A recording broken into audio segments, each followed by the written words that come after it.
തിരുവല്ല കവിതാ കൊലക്കേസിൽ പ്രതിക്ക് ജീവപര്യന്തം തടവ്. പ്രതി 5 ലക്ഷം രൂപ പിഴയുമൊടുക്കണമെന്ന് പത്തനംതിട്ട ജില്ലാ സെഷൻസ് കോടതി വിധിച്ചു. പ്രണയം നിരസിച്ചതിനാണ് നടുറോഡിൽ വെച്ച് പ്രതി അജിൻ രജു യുവതിയെ കൊലപ്പെടുത്തിയത്. വിധിയിൽ തൃപ്തിയെന്ന് കവിതയുടെ കുടുംബം പ്രതികരിച്ചു. ആദ്യം ആ പ്രതികരണം.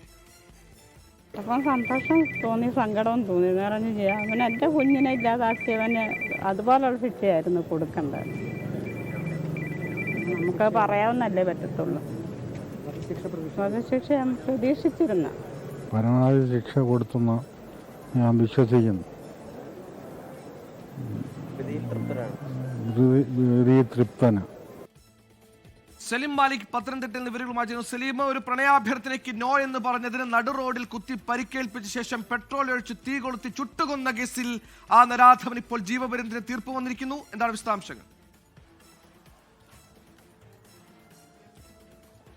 സുഹൈൽ, 2019 മാർച്ച് 12 നടന്ന കേസിലാണ് 6.5 വർഷത്തിനിപ്പുറം ആ കേസിൽ വിധി വന്നിരിക്കുന്നത്. പ്രതിയായ അജിൻ റജി മാത്യു കുറ്റക്കാരനാണെന്ന് കഴിഞ്ഞ ദിവസം തന്നെ കോടതി കണ്ടെത്തിയിരുന്നു. തടഞ്ഞുവെക്കൽ, ഒപ്പം തന്നെ കൊലപാതകം എന്നീ വകുപ്പുകൾ നിലനിൽക്കുമെന്നും പത്തനംതിട്ട അഡീഷണൽ സെഷൻസ് കോടതി കഴിഞ്ഞ ദിവസം തന്നെ വിധിച്ചിരുന്നു. അതിന് പിന്നാലെയാണ് ഇന്ന് ശിക്ഷാവിധിയുണ്ടായത്. ശിക്ഷാവിധിയിൽ പ്രതിക്ക് ജീവപര്യന്തം കഠിന തടവും ഒപ്പം തന്നെ 5 ലക്ഷം രൂപ പിഴയുമാണ് വിധിച്ചിരിക്കുന്നത്. ഈ 5 ലക്ഷം രൂപ കവിതയുടെ മാതാപിതാക്കൾക്ക് നൽകണം. ഒപ്പം തന്നെ ഈ അന്വേഷണത്തിന് നേതൃത്വം നൽകിയ അന്നത്തെ തിരുവല്ല CA ആയിരുന്ന PR സന്തോഷിന് പ്രത്യേക അഭിനന്ദനം കോടതിയുടെ വകയുണ്ട്. ഒപ്പം തന്നെ ഈ കേസ് കണ്ടക്ട് ചെയ്ത സ്പെഷ്യൽ പ്രോസിക്യൂട്ടർക്കും അഭിനന്ദനങ്ങൾ കോടതി അറിയിച്ചിട്ടുണ്ട്. ഈ കേസുമായി ബന്ധപ്പെട്ട വിധിപ്പകർപ്പ് ഈ DGPക്ക് അയച്ചു കൊടുക്കുകയും അതിൽ നിന്ന് ഈ സംസ്ഥാനം ഒട്ടാകെ തന്നെ ഈ പോലീസുകാരൻ മാതൃകയാകുന്ന നിലയിലുള്ള പ്രവർത്തനമാണ് എന്ന് അറിയിക്കുകയും വേണമെന്നും കോടതി വിധിച്ചിട്ടുണ്ട്. എന്തായാലും ഈ കേരളത്തെ നടുക്കിയ കൊലപാതകമായിരുന്നു കവിതയുടേത്.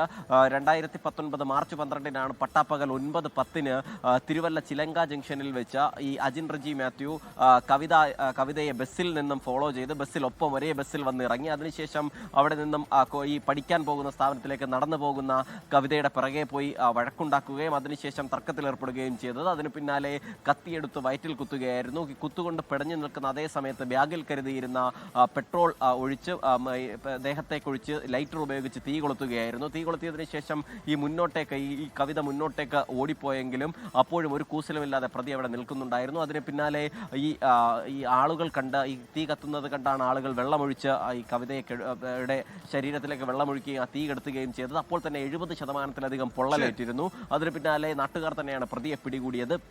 നാട്ടുകാർ പിടികൂടിയതിനു ശേഷവും പിന്നാലെ പോലീസ് നേരിട്ട വലിയ പ്രതിസന്ധി. അത്രയധികം സാക്ഷികളുണ്ടായിട്ടും കോടതിയിൽ സാക്ഷി പറയാൻ പലരും തയ്യാറാവാത്തതാണ്. അതുൾപ്പെടെയുള്ള കാര്യങ്ങളെ ശാസ്ത്രീയമായി തന്നെ തെളിയിച്ചുകൊണ്ടാണ് അന്വേഷണ സംഘം ഇപ്പോൾ ഈ നിലയിലൊരു വിധി സമ്പാദിച്ചിരിക്കുന്നത്. സുഹൈൽ, കൊന്നു തീർക്കുന്നതൊന്നും പ്രണയമല്ല. പട്ടാപ്പകൽ നടുറോഡിൽ ഒരു യുവതിയെ 19-കാരെ ചുട്ടുകൊന്ന കേസിലെ കുറ്റക്കാരന് പ്രതിക്ക് ജീവപര്യന്തം ശിക്ഷ.